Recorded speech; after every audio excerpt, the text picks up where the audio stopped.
Good morning, students. How are you? Are you fine? Of course, you are fine.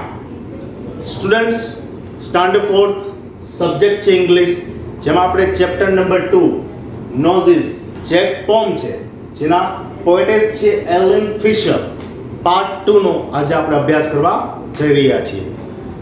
Before I start my lecture, quickly recap the last lecture.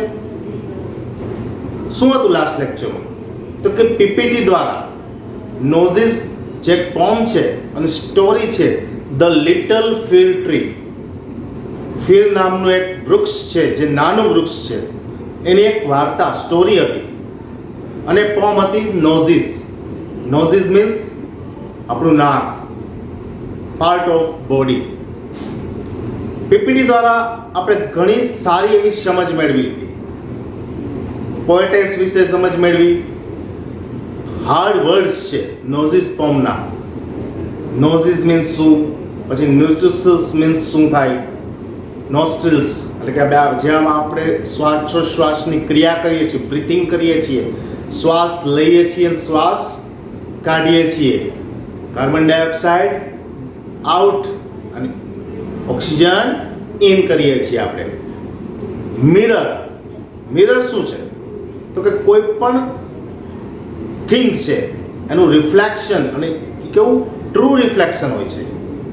એ પણ શબ્દ જોયો. ગીગલ તો silly laugh, કોઈ પણ કારણ વગરનું ખડખડાટ હસવું એને ગીગલ કહેવાય. ત્યારબાદ આપણે મેજિશિયન એ શબ્દ પણ જોયો કે person who tricks different things. એવો વ્યક્તિ જે જુદી જુદી યુક્તિઓ દ્વારા એટ્રેક્ટ કરે, લોકોને પોતાના તરફ આકર્ષે છે. અહીંયા મેજિશિયન શું છે? તો કે ફીર નામનું જે વૃક્ષ છે, કોણ છે મેજિશિયન? અહીંયા સેટી નામનો, SHETTY. જો હું તમને થોડીક સ્ટોરી કહું છું. આપણે લાસ્ટમાં જોયું હતું ને, મેજિશિયન શબ્દ જોયો હતો આપણે. પછી golden leaves, glass leaves, needle like leaves, આ બધા. પછી મારા પાસે નીડલ લાઇક લીવ છે એટલે મારા ઉપર બર્ડ્સ છે નેસ્ટ નથી બાંધતા, માળો નથી બાંધતા, એની પણ આપણે વાત કરેલી. દરેક પાર્ટ છે આપણા જે બોડી સ્ટ્રક્ચરનું, students, it's very very important. દરેક પાર્ટ આપણા જે બોડી સ્ટ્રક્ચરનો છે ને બહુ જ મહત્વનો છે. પછી તે આઈસ હોય, ઇયર હોય, નોઝ હોય, ટંગ હોય, ટીથ હોય, હેન્ડ, લેગ, સ્ટમક એક્સેટ્રા. હવે તમે ખાલી ઇમેજ કરો, આવું નથી કરવાનું, થશે પણ નહીં. આવું ખાલી ઇમેજ કરો કે તમે ક્યારે એવા લોકોને જોયા છે જે અંધ હોય, બ્લાઇન્ડ હોય, જે શું હોય, ડમ. ઓકે, તમે એવા ક્યારે જોયો છે? એવા બહેરા મૂંગા શાળાની ક્યારે તમે મુલાકાત લીધી છે? જો ન લીધી હોય તો વિદ્યાર્થી લેજો, તો તમને રિયલાઇઝ થશે કે શરીરનું જો એક અંગ પાર્ટ્સ ન હોય તો કેટલી ડિફિકલ્ટી, કેટલી પ્રોબ્લેમ્સ ક્રિએટ થાય છે. જે અંધ વ્યક્તિ છે એની સાથે કોઈક દેખતા વ્યક્તિએ એનો ગાઈડ તરીકે કામ કરવું પડે છે, એને રસ્તો બતાવવો પડે છે. જે સાંભળી નથી શકતું એને કાનમાં મશીન પહેરવું પડે છે. ક્યારેક મશીન પહેરે તો પણ નથી સાંભળી શકતા. જે બોલી નથી શકતા એ ઈશારામાં વાત કરે છે. જેને હેન્ડ નથી, લેગ નથી, એ પણ લાચાર છે. તો નોઝિસ જો આ વસ્તુ છે ને કોઈ સિરિયસ વસ્તુ નથી. આ પોમ છે ને ફની પોમ છે, આમ રમૂજ કરાવે ને એવી પોમ છે. આપણે આમ સિરિયસ નથી થઈ જવાનું આ પોમમાં. આમ આનંદ કરતા કરતા, એન્જોય કરતા કરતા આપણે લર્ન કરવાની છે આ પોમને. પોમમાં શું છે? તો કે નોઝિસ છે ને એ ફનીએસ્ટ થિંગ છે. કેવું આમ ચોટી ગયું છે નાક ઉપર, આમ મોઢું કેવું, આમ ફેસ મસ્ત લુક લાગે છે, પણ નાક છે ને ઊભું છે, બરાબર. આંખું અંદર છે, દાંત પણ અંદર છે, જીભ પણ અંદર છે, આ નાક જ એક બહાર નીકળે છે. અને જેવું જેવું ગ્રો થાય છે નાનામાંથી, આપણું જેમ જેમ આપણી એજ ગ્રો થતી જાય એમ આપણું નોઝ પણ કેવું થતું જાય છે, એ પણ ગ્રો થતું જાય છે. કોઈ આમ સ્ટક થઈ ગયું ને, સ્ટક મીન્સ ચોટી ગયું ને, એવું આ કવિયત્રીને લાગે છે. પોએટેસ એટલે કવિયત્રી. પોએટ એટલે કવિ, બરાબર. જેન્ડર ચેન્જ છે, મેલ મીન્સ એન્ડ ફિમેલ. મેલ તો કે પોએટ હોય, ફિમેલ તો પોએટેસ હોય. તો અહીંયા જે એલિન ફિશર પોએટેસ છે એ નોઝની બહુ ફની થિંગ કરે કે કન્સિડર કરે છે. શું કહે છે કે મિરરમાં જ્યારે તમે તમારું નોઝ જોવો છો તો તમે શું કરો છો? લાફ, હસો છો. કેવું છે આ? કેવું વચ્ચોવચ સ્ટક ચોટી ગયું છે? કોઈ આમ હેન્ડલ હોય ને મોઢાનું, એના જેવું એની કમ્પેર કરે છે. ઓકે, ચાલો હવે આપણે પોમને એક્સપ્લેનેશન તરફ આગળ વધશું. તે પહેલા શું કરશું? આ કવિયત્રી છે, પોએટેસ છે, એનો આપણે પરિચય પીપીટીમાં તો મેળવો તો ફરીવાર મેળવવાનો છે. વાય? આના પણ તમને એમસીક્યુ ક્વેશ્ચન પૂછાઈ શકે. ક્યારે બોર્ન થયા હતા, ક્યારે ડાયડ થયા હતા, એને કેવો એવોર્ડ મળ્યો હતો, બરોબર? આપણે એ પણ જાણવું જોશે. એલિન ફિશર 906-2002 એટલે કે 906 જો આવી રીતે લખેલું હોય ને સ્ટુડન્ટ્સ, તો ફર્સ્ટ જે યર હોય ને એનું બોર્ન યર હોય અને લાસ્ટ હોય ને એનું ડેથ યર હોય. તો બોર્ન યર કયું છે? તો કે 1906 અને ડેથ યર છે 2002. Born September 9, 1906. મેં તમને હમણાં કીધું કે આ બોર્ન યર હોય. તો કે બોર્ન જન્મ ક્યારે થયો? તો કે સપ્ટેમ્બર 9, 9મી સપ્ટેમ્બર 1906, 1906 માં એલિન ફિશરનો બોર્ન થયેલો. Bachelor in journalism in 1928. What is the meaning of journalism? પત્રકારની ડિગ્રી. બેચલર એટલે ડિગ્રી, સ્નાતક. બેચલર મીન્સ સ્નાતક. કોલેજના 3 વર્ષ પૂરા કરીએ. First year, second year and third year. આવા કોલેજના 3 વર્ષ પૂરા કર્યા, જેને બેચલર કહેવામાં આવે છે, જેને ગ્રેજ્યુએટ પણ તમે કહી શકો. અને પોસ્ટ ગ્રેજ્યુએટ એટલે અનુસ્નાતક પદવી, એટલે કે કોલેજના 3 વર્ષ પછીના 2 વર્ષ. જો તમે આર્ટ્સ ફિલ્ડ લીધું હોય તો માસ્ટર ઓફ આર્ટ્સ આવે, કોમર્સ ફિલ્ડ લીધું હોય તો માસ્ટર ઓફ કોમર્સ આવે, એમકોમ, અને સાયન્સ ફિલ્ડ લીધું હોય તો માસ્ટર ઓફ સાયન્સ, જેને શોર્ટમાં એમએસસી કહેવામાં આવે છે. She was an American writer. ક્યાંના હતા આ એલિન ફિશર? અમેરિકાના. તો તે ક્યાંના લેખક હતા? કવિયત્રી હતા. ક્યાંના હતા? American writer. She writes more than 100 books for children. ત્યારે બાળકો માટે કેટલી બુક લખેલી છે? How many books she write for children? તો આપણે કન્સિડર કરવાનું છે 100 books. કેટલી બુક્સ એને લખેલી છે ચિલ્ડ્રન માટે? More than 100 books. More than એટલે 100 કરતા પણ વધારે. આ 100 શબ્દ છે ને એના અર્થમાં શું આ વધારો કરે છે. નેક્સ્ટ જોઈએ. In 1978 she won the National Council of Teachers Award for Excellence Poetry for Children. ક્યારે? તો કે 1978. In 1978 એટલે કે 1978 માં she won the National Council of Teachers Award for Excellence Poetry for Children.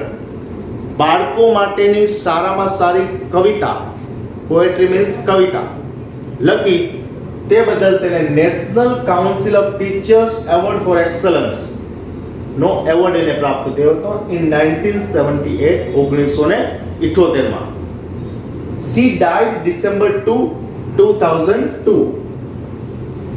ત્યારે મૃત્યુ પામ્યા છે ડિસેમ્બર 2, 2002 અને જન્મ થયો છે સપ્ટેમ્બર 9, 1906.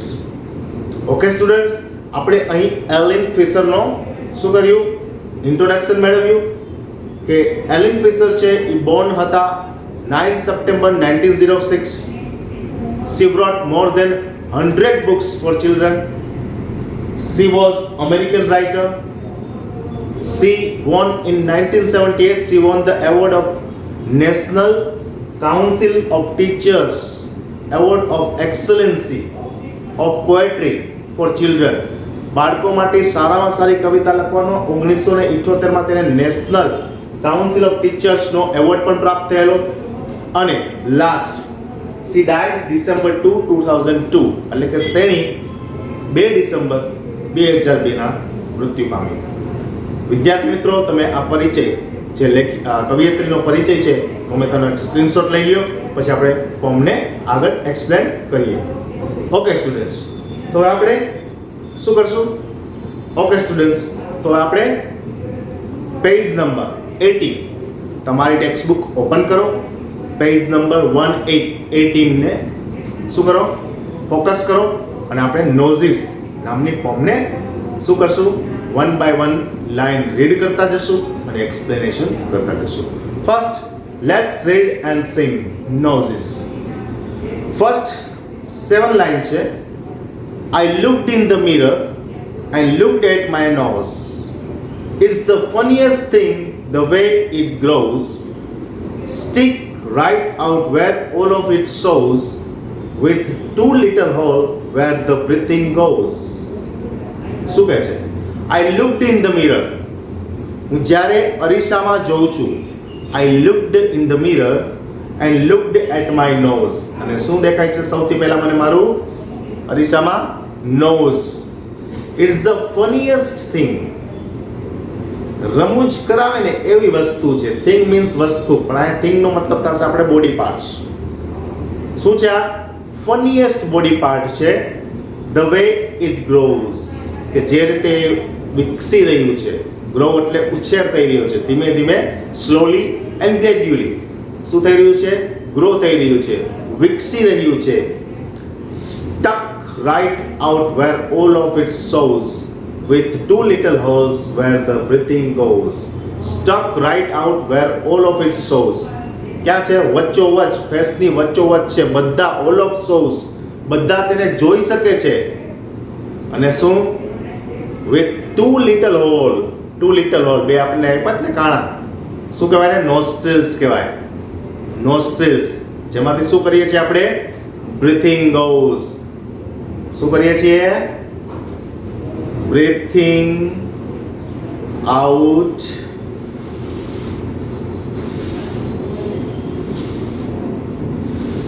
ઓકે, શું કરીએ છીએ? બ્રીથ ઇન પણ કરીએ છીએ અને બ્રીથ ને આઉટ પણ કરીએ છીએ. ફરીવાર ફર્સ્ટ 7 લાઈન આપણે રિપીટ કરીએ છીએ. I looked in the mirror and looked at my nose. It's the funniest thing the way it grows. Stuck right out where all of it shows, with 2 little holes where the breathing goes. શું કહે છે first 7 line? તો કે જ્યારે હું અરીસામાં જોઉં છું ત્યારે મને શું દેખાય છે? ફર્સ્ટ ઓફ ઓલ, જેવો હું મારો ચહેરો અરીસા તરફ કરું છું, first of all I realise my nose. It's funniest thing. Stuck in right, વચ્ચોવચ છે. ઓલ ઓફ શોઝ, બધા તેને જોઈ શકે છે. ઇટ્સ 2 little holes, બે નાના હોલ પણ છે. શું જ કરે છે તે? એમાંથી બ્રીથિંગ ગોઝ, એટલે કે બ્રીથ આવી, breathe out, breathe in, breathe out.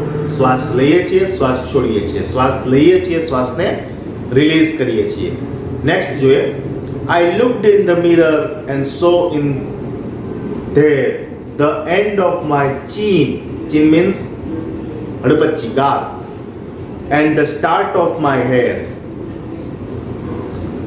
મારું આમ ચીન પતે છે મોઢું, પછી શું થાય છે? મારું start of my hair. And between there it's not much space to spare, with my nose like a handle sticking there. શું છે?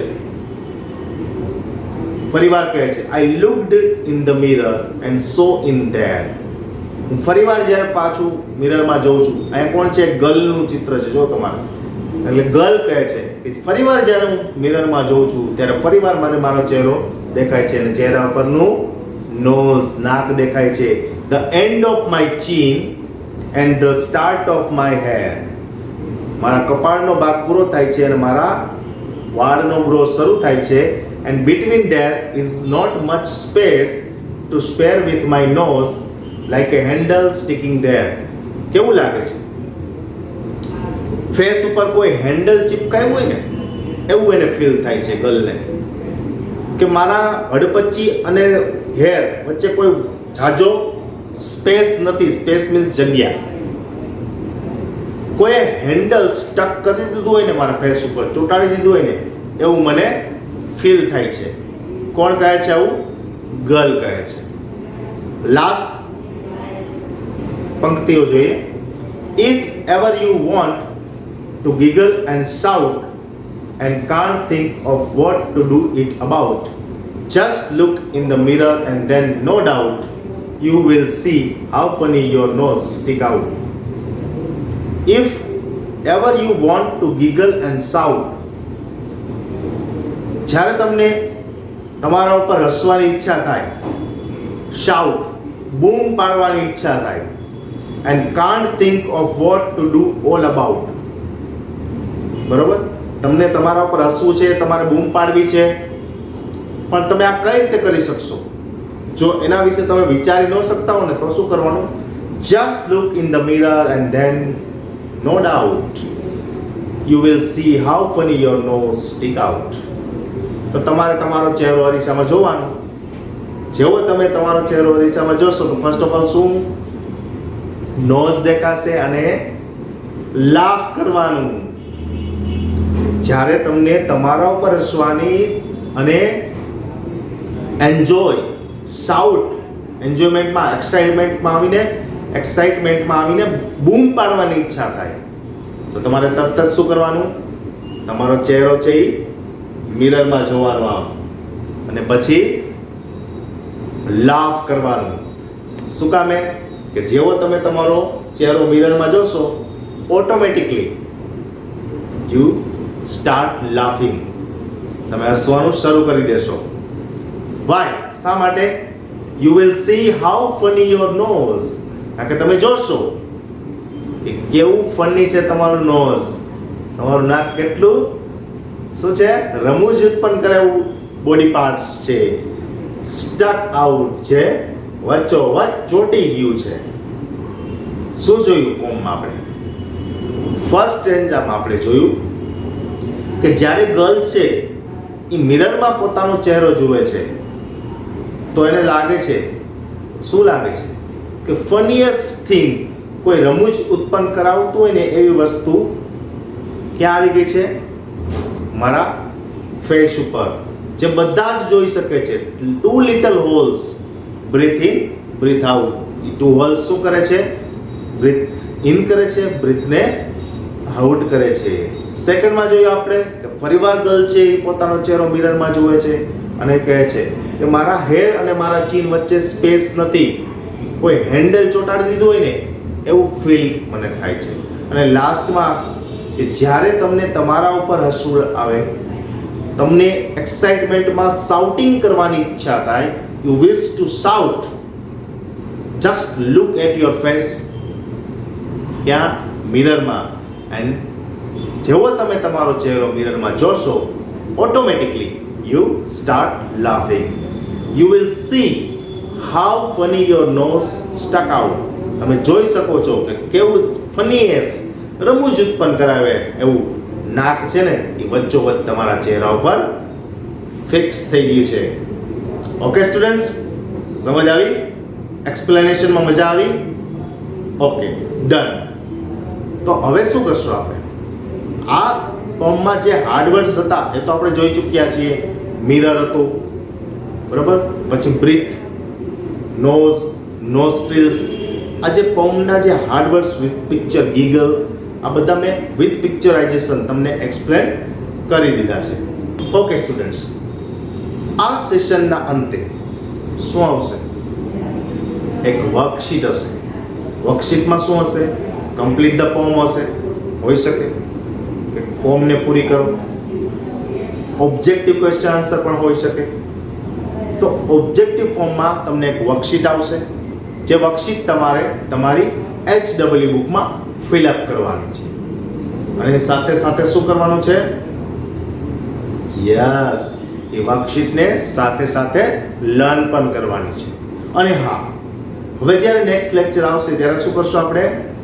ચેપ્ટર તો 2 જ હશે, પણ પોમ છે નોઝિસ, એની જગ્યાએ શું હશે? ધ લિટલ ફિલ્ડ ટ્રી જે સ્ટોરી હશે પાર્ટ 3 એનું એક્સપ્લેનેશન જોશું. તો તમારે શું કરવાનું છે, એ સ્ટોરી પહેલેથી જ વાંચીને રાખવાની છે જેટલું સમજાય, જેથી આ વિડીયો લેક્ચર જોતા જાવ ને ત્યારે તમને સમજવામાં થોડી મજા આવશે. કારણ કે પીપીટી દ્વારા હાર્ડ વર્ડ્સ તો તમે શીખી લીધા છે સ્ટોરીના, તો ખાલી હવે તમારે સમજવાની છે જેટલી સમજાય એટલી, બાકી તો હું પછી સમજાવવાનો જ છું. સો ઓકે સ્ટુડન્ટ્સ, નેક્સ્ટ લેક્ચરમાં ફરી મળીશું. Thank you.